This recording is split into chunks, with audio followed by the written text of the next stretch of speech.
Hello, my name is Elvin Wilson, and I work at the original Pancake House. I've been covering a lot of stuff. I've been sharing all my secrets. Something 25 years ago I would never do.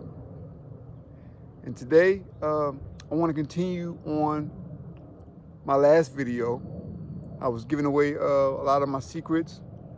I even revealed a hidden gem secret, as well as some pro tips.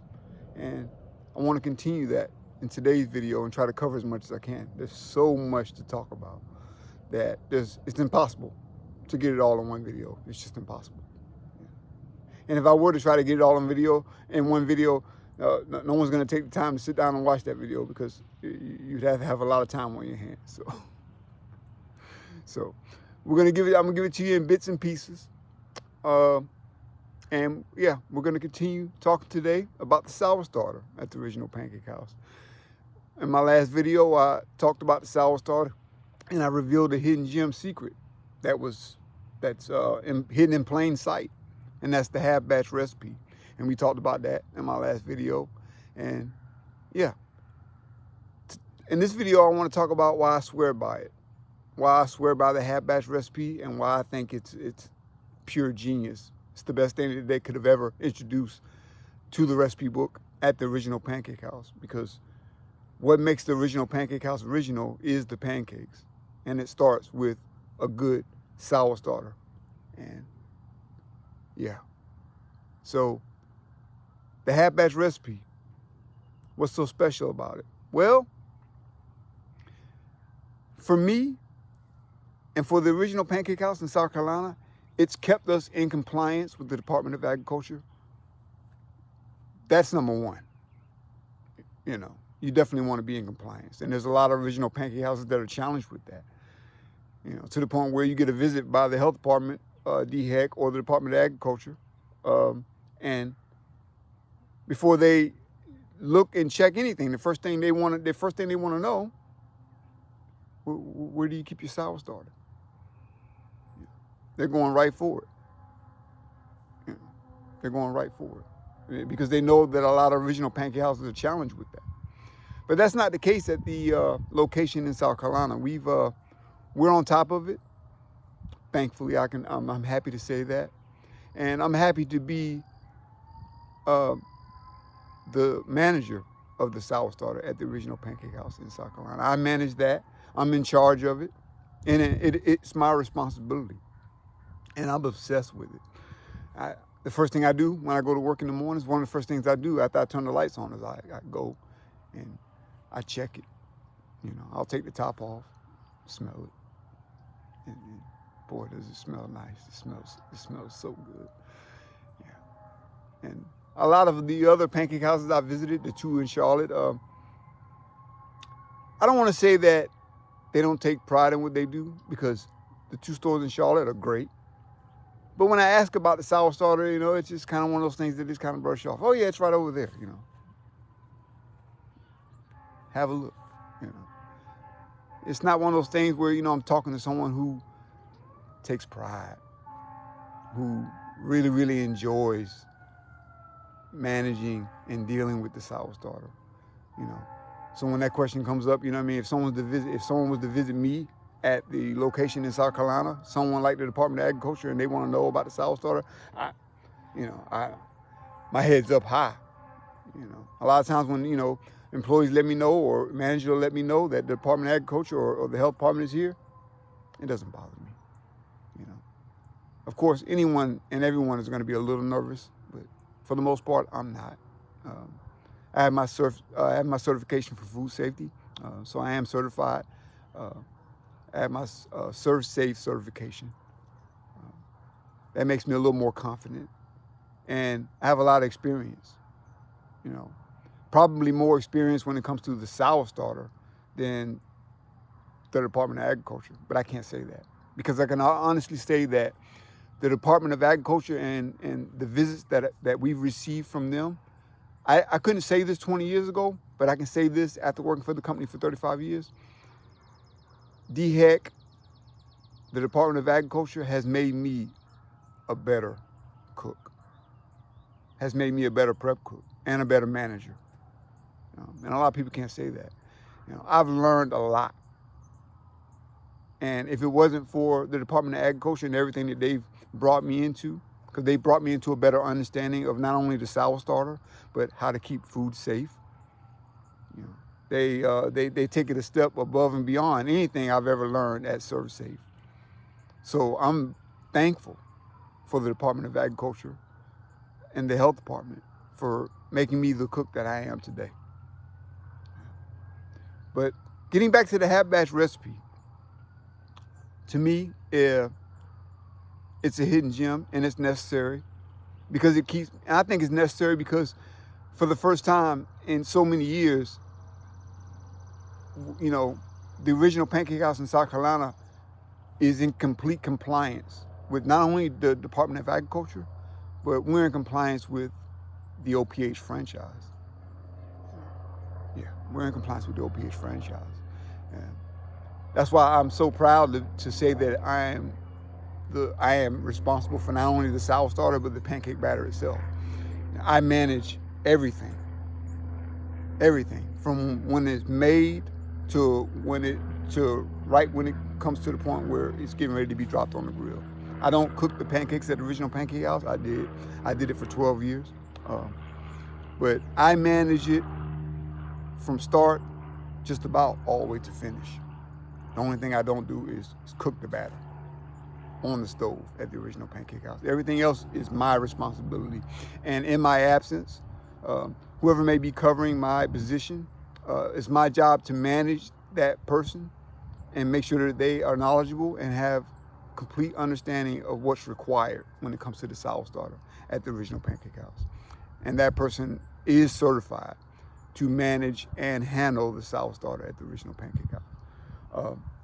The half batch recipe, it keeps you in compliance. And why do you say that? Because there's never a point where you won't have a properly aged sour starter that you can use inside your batter. You'll never run into a situation like that unless you skip a day. And I have skipped a day. I'll give you a good example. I didn't make any today. I didn't make any today because I came in this morning and I already had 3 half batches going. And 2 of the 3 half batches were aged to the point where if I needed to use it inside the batter, I could.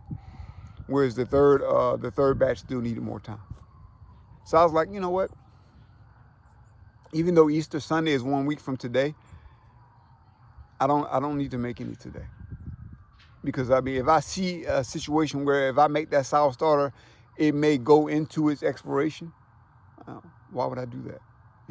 But now with me, and we were busy today, I could have made some today and been okay with that because Easter Sunday is 1 week from today. But because we were really, really busy, the half batch recipe is really, really quick. I will say that. That's another reason why I like that recipe, because it's quick.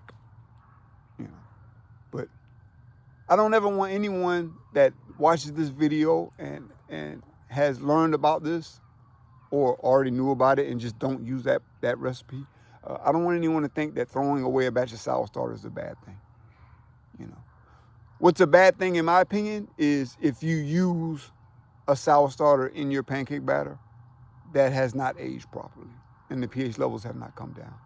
That's the worst thing that you can do. That's the worst thing that you can do.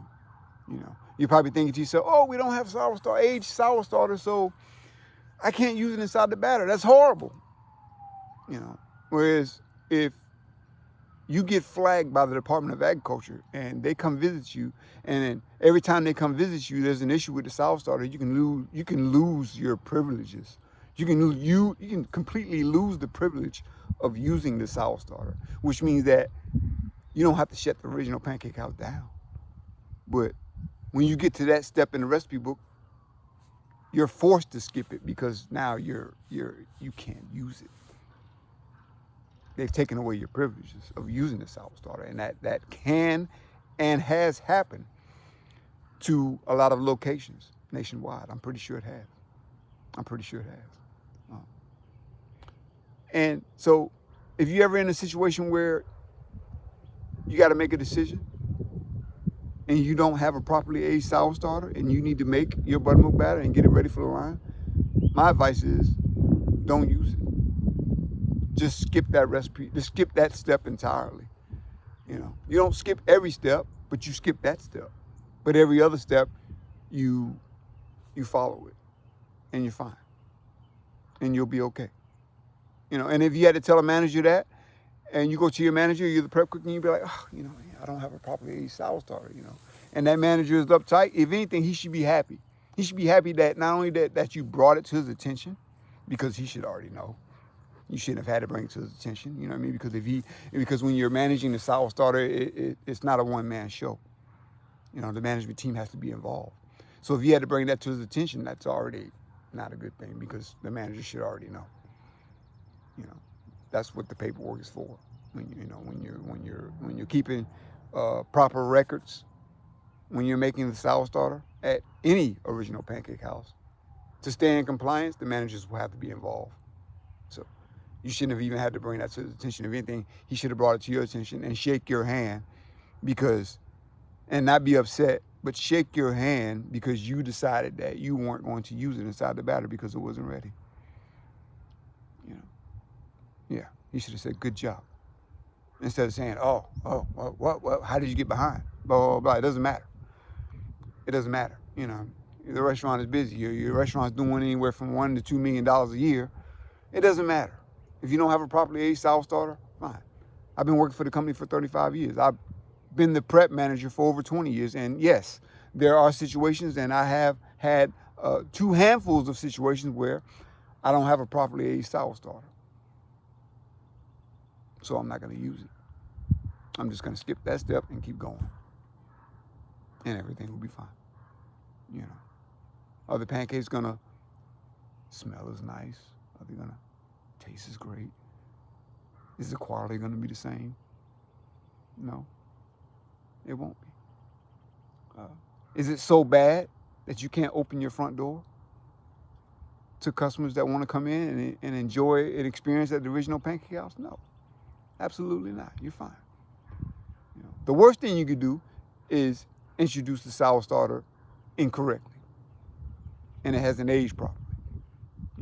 And now instead of it aging like it's supposed to inside the container that it's in, now it's aging in a buttermilk batter that you're making for customers that come in to eat. And you don't want that. You don't want that. Department of Agriculture doesn't want that. So this is why, in my opinion, the half batch recipe is truly a hidden gem. And if you're training your prep cook, or if you are a prep cook, I would make that every day I work. With the exception of maybe on the last day that you work before your 2 days off, because 9 times out of 10, whoever's covering your shifts probably doesn't even know how to make sour starter. And that's okay. But me being in charge of it, and I work full time at the original pancake house, I'm the only one that makes it.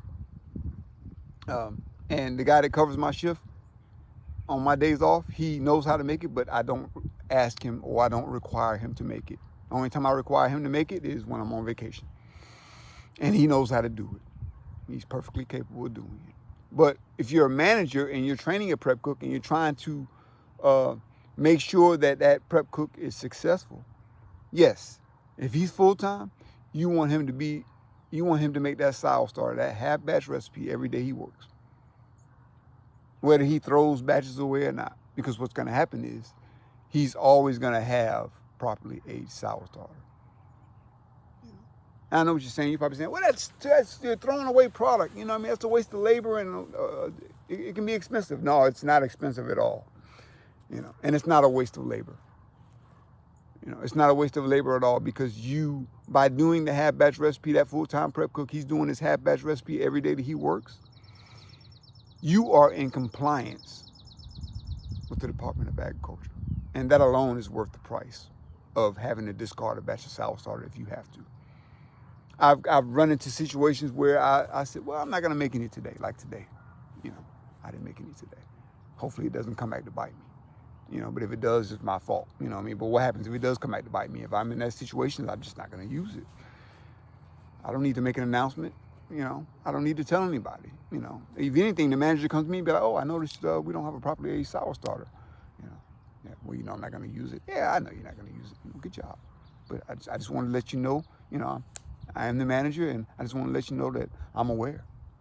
And I'd be like, hey, man, kudos to you for remembering or seeing or even acknowledging that you seeing it. I'm not the only one that's seeing it. The entire management team should see it, because it's not a one-man show with the sour starter anymore. Every manager in the restaurant needs to be involved.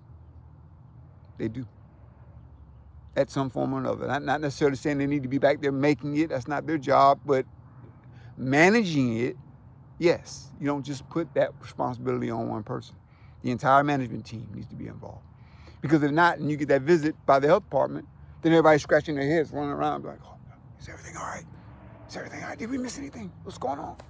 And the Department of Agriculture, they're already ready for that. Our last visit was the very first person they asked for was me when they got there. They didn't ask for my name personally, but they were like, oh, where do you keep your sour starter? That's before they even looked to check any temperatures on anything or anything. Where do you keep your sour starter? They're asking for me.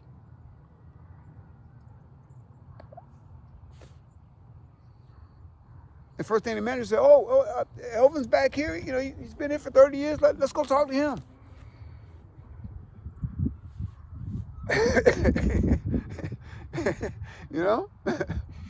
It's crazy, man. They're already one step ahead of it, because they probably visit other original pancake houses nationwide, and walking through the front door, and every manager in there is trying to scramble to get everything together so that they can present something close to what they're supposed to have. I'm telling you, it's challenging. But when you're on top of it, it's okay. When your full-time prep cook is making the half-batch recipe every day he works, that's half the battle. Done. You are in compliance right there. Because they'll test it, they'll see that the pH levels are low, and already right there you're good. I can promise you're good. Because when they check the temperature of the buttermilk, it's going to be below 41 degrees, unless you have a problem with your coolers, which I doubt that. But it's not going to be above 41 degrees because you're introducing a sour starter to the buttermilk batter that has not aged properly. That's not going to be an issue.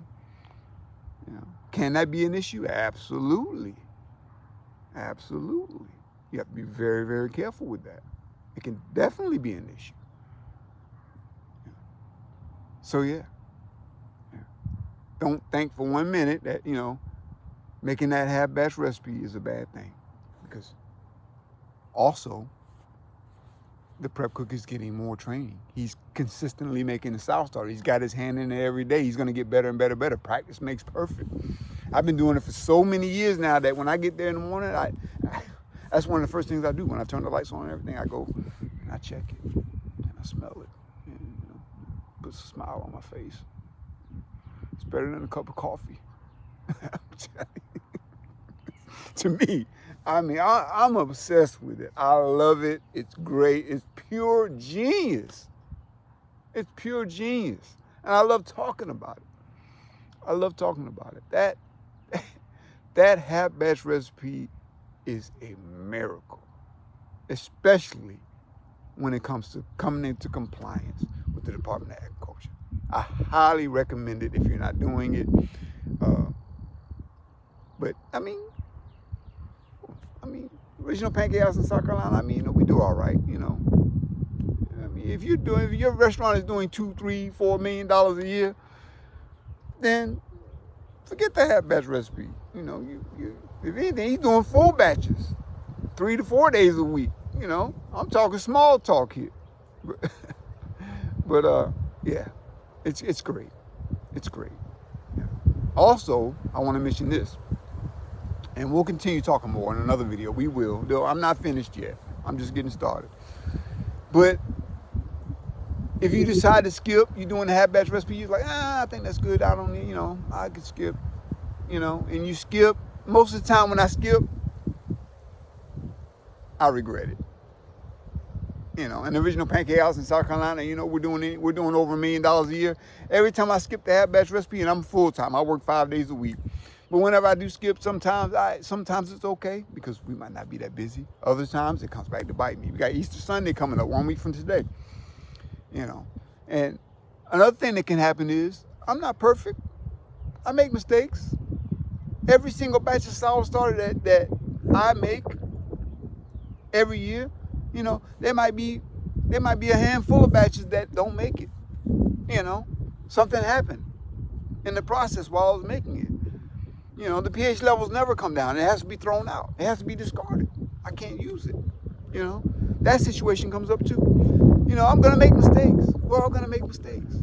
That's why you want to consistently be making it, because there's always a batch that's going to be ready to go. You might come into a batch and you're ready to use it, and you realize that batch was made incorrectly for whatever reason. I may have missed a step, or, you know, I was busy and I was making it and something went wrong. But you don't have to worry about it because you're making it every day. So that batch that's behind it is ready to go. You know, you're like, oh, I can just throw that one out and keep it moving.